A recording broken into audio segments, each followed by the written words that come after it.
इस कहानी को आखिर तक जरूर सुनिएगा। दुल्हा की बहनें फखरिया लहजे में सहेलियों को बताती फिरती कि भैया इंग्लैंड से मैम लाए हैं। बच्चे तो इस कमरे से निकलते ही न थे जहाँ पर मैम थी। अम्मा को इंग्लिश वगैरह तो न आती थी, लेकिन फिर भी रवायतन चादर और सूट गौरी को दिया। बलाई लेती लेती रह गई कि पता नहीं मैम को कैसा लगे। हाँ, बेटे को जी भरकर दुआएं देती रही। सिर्फ अब्बा जी थे जिन्होंने बेटा जी से दरियाफ्त किया, मुसलमान क्या है? बेटा जी ने जवाब दिया, जी उसने कलमा पढ़ा हुआ है। उस पर अब्बा जी मुतमईन हो गए। मुश्तरका खानदानी निजाम था। कुछ अरसा गुजरा के एक नया काम शुरू हुआ। मियाँ के ऑफिस जाने से पहले मैम दरवाजे के ऊपर खाविन की भाव में झूल जाती और चेहरे पर एक प्यार की लंबी मोहर शब्द करती। घर में कुछ चैमगोइयाँ हुई। बेटा जी ने इस तस्वार पर बताया कि समझ जाएंगी, कलमा पढ़ा हुआ है। गर्मियाँ शुरू हुई तो गौरी ने पैंट उतारकर निकर पहननी शुरू कर दी। अब्बा जी ने तो कमरे से बाहर निकलना छोड़ दिया और भाई रात को देर से घर आने लगे।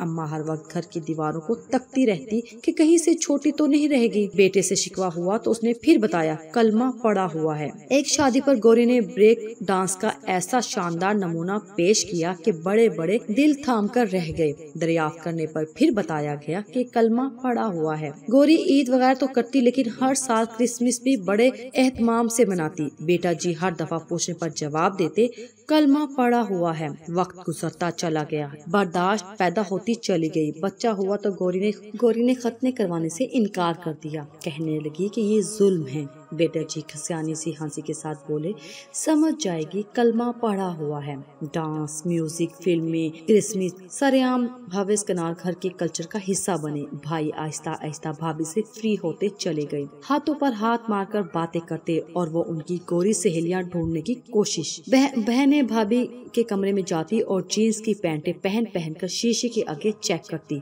कलमा तो उन्होंने भी पढ़ा हुआ था। भाभी से दिल की हर बात खोलकर बयान करती। गौरी कभी कभार नमाज जुमा पढ़ लेती थी, इसलिए अब्बा जी भी कहने लगे, कलमा पढ़ा हुआ है।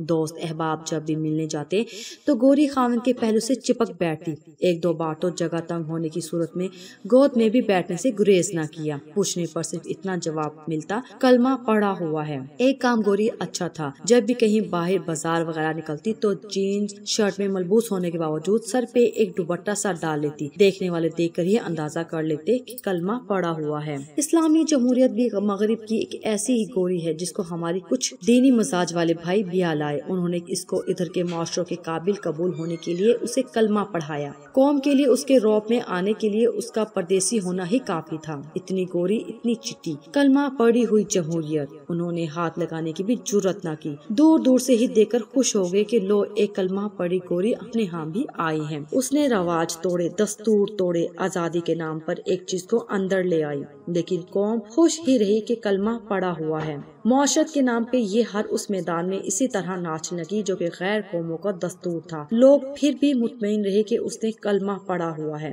उसने हर शिर्क को, कुफर को एक जवाब दिया, हर जालिम को इक़्तिदार तक पहुँचने का रास्ता दिया। दीन के हर अब्बा जी को समझौता करना सिखाया। कलमे का सहारा लेकर हर चीज को आम किया। और हम मोहल्लेदारों की तरह इसी बात पर खुश रहे कि उसने कलमा पढ़ा हुआ है। अगर किसी ने भी बहुत ज्यादा शर्मिंदगी महसूस की भी तो अम्मा जी की तरह सर झुकाकर यही कहा कि कलमा पढ़ा हुआ है। हमारी बहरावरी कलमे की भेस में बहुत कुछ बर्बाद कर देगी। ज्यादा तबाही से बचने के लिए अब भी वक्त है। अपनी जिंदगी में इस्लाम लाने की कोशिश कीजिए, वरना हमने भी बस कलमा ही पढ़ा हुआ है। हमारी इस वीडियो को लाइक कीजिए, शेयर कीजिए और दिया इन्फो को जरूर सब्सक्राइब कीजिए। शुक्रिया।